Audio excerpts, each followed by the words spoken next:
In a quiet Asian village, where the mornings begin with the sound of roosters and the smell of fresh soil, lived a young boy who carried a heart heavier than his school bag. He was only 12, but life had already begun to test him in ways he couldn't understand. Each day, he walked the narrow, dusty path to school, eyes on the ground, kicking stones as if they were the problems he wished he could avoid. He felt small, he felt lost, and in his mind, he whispered a sentence he was too ashamed to say out loud: "Maybe I'm just not good enough." But life has a strange way of guiding us, especially when we stop believing in ourselves. On this particular morning, as the boy dragged his feet through the village lane, someone was watching him.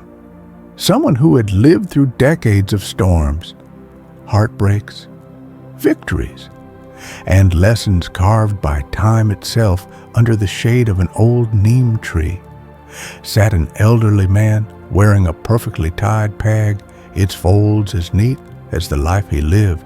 He had a long white beard, gentle eyes, and a wooden stick that had supported him through years of walking and wisdom. He wasn't just any old villager. He was known for giving advice that touched the heart deeper than any textbook ever could. When the boy passed him, the old man gently lifted his stick and called out, "Child, come sit with me for a moment." The boy hesitated, but something in the old man's voice felt warm, safe, familiar, almost like a home he didn't know he needed. So he sat down beside him. For a moment, they said nothing.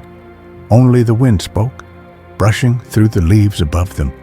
Then the old man looked at him closely and said, "Your heart looks heavier than your bag today." The words pierced the boy. As if the old man could see through his silence, the boy tried to hide his feelings, but the weight was too much. He whispered, "I'm tired of trying. Nothing I do ever works. I feel like giving up." The old man didn't react with shock. He simply smiled softly, as if he had once said those same words as a child.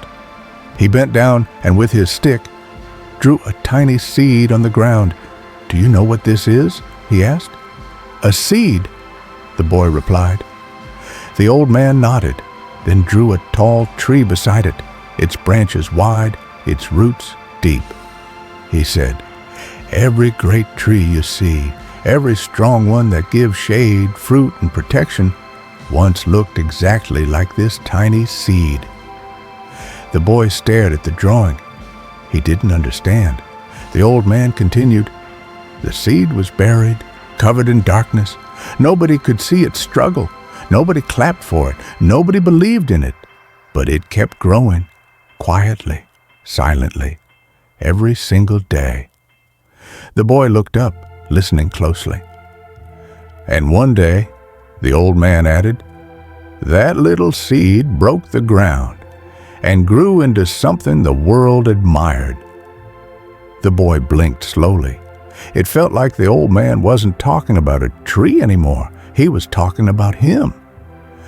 The old man placed a gentle hand on the boy's shoulder.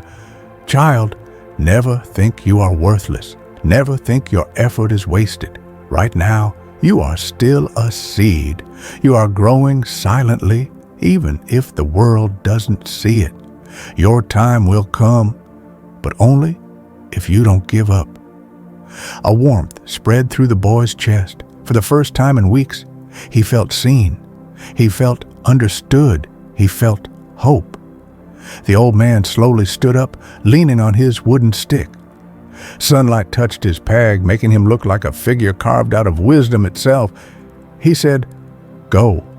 Walk with purpose. Even small steps matter when they are in the right direction." And so, the boy stood. His back straightened, his eyes brightened, and with a deep breath, he began walking again. But this time, his steps didn't drag. They carried determination. From that day on, every morning, He reminded himself of the old man's words, "You are a seed, keep growing." And that little reminder changed everything, because sometimes all we need is one voice that believes in us, one moment of wisdom, one spark of hope to awaken the greatness inside us. Remember, even when nobody sees your effort, your growth is happening. And one day, the world will notice, like, and subscribe for next motivational story.